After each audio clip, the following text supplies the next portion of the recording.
At this point, we'd like to move into the discussion portion. So as we stated earlier, tonight's topic is political correctness, or as many are calling it today, the regressive left. It's a very large topic, but let's just begin here. In each of your own words, how would you define political correctness? Well, political... That's it. I got the microphone, I have more patience, I have more determination, you will lose. He also has more pool boys. I do. Many pool boys. Oh yeah, so does Bernie Sanders, dumbass. Please, let's refrain from making interruptions and allow our guests to speak. Oh, by the way, sorry, I did forget to mention one thing. For every unscheduled interruption, going back to the beginning of this show, I'm going to give $50 to the Donald Trump campaign. And, sorry, I just forgot to mention it. And $50 to the Yiannopoulos privilege grant. So thank you to the interrupters. The interrupters are helping to send white boys to college, so thanks so much.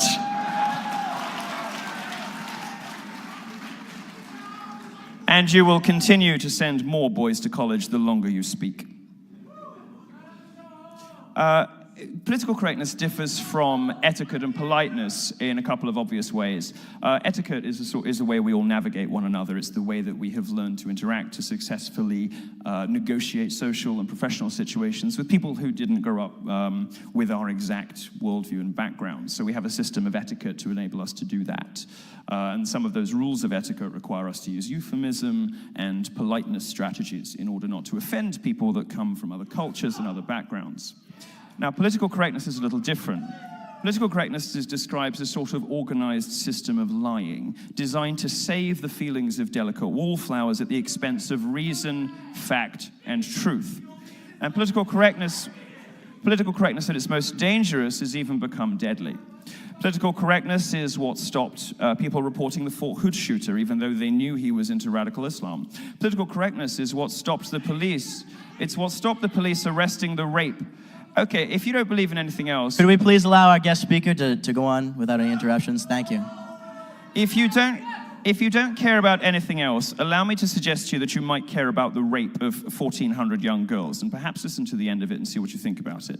Political correctness was what prevented, or at least retarded, the police and the government from arresting Pakistani rape gangs in Rotherham in the UK. Over the course of 10 years, these familial Muslim rape gangs raped 1,400 young girls. And they weren't stopped, even though the police knew what was going on, because of political correctness, the fear of being seen as racist.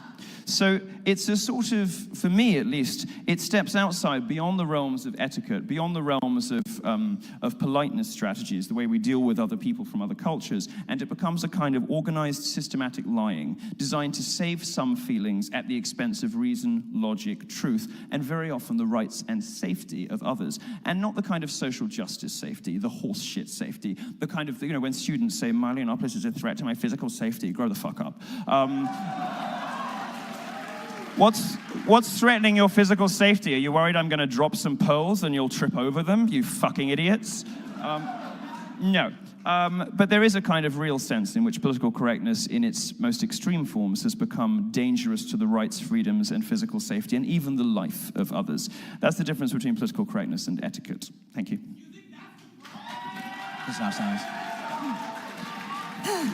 I actually think that there are parts of political correctness which are legitimate. And there have been things that people laughed at, and then later I thought they were right. There are certain expressions and things that are hurtful, and you learn about it, and you're a considerate person. However, only part of political correctness is about etiquette and politeness. Another part of it is simply an effort to impose a political agenda without having to argue. Please refrain from making interruptions. Thank you. There'll be time for question and answer with the panelists after the discussion. Please would you refrain from making any further interruptions? Thanks a lot. Did you? What? Yeah, oh, I want to go? Yeah, okay.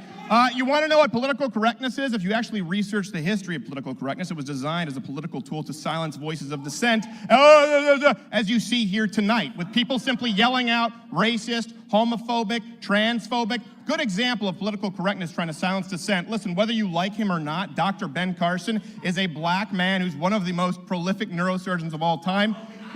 Oh, shut up. Shut up. I feel bad because I thought I was insulting. Please simmer down in the middle. Be a chick. Excuse me. Could you please simmer down? Thank you. If they're going to attack Dr. Ben Carson, for example, as an idiot, racist bigot, a black neurosurgeon who was raised to a single mom in Detroit, okay? He wasn't Barack Obama. He was playing for the full-on black A-team. He played pro. They're going to do it to everybody. So you know what, at this point, just keep the cameras running. These people don't want to hear any differing opinions. That's what political correctness is. You want to know what political correctness is? Look around and listen. These people don't have arguments. They just yell out racist, and they call the gay guy here who has a fetish for black dudes a racist homophobe.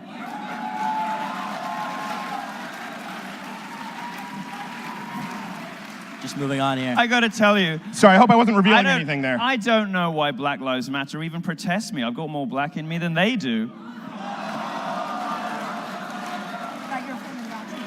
Just moving on here.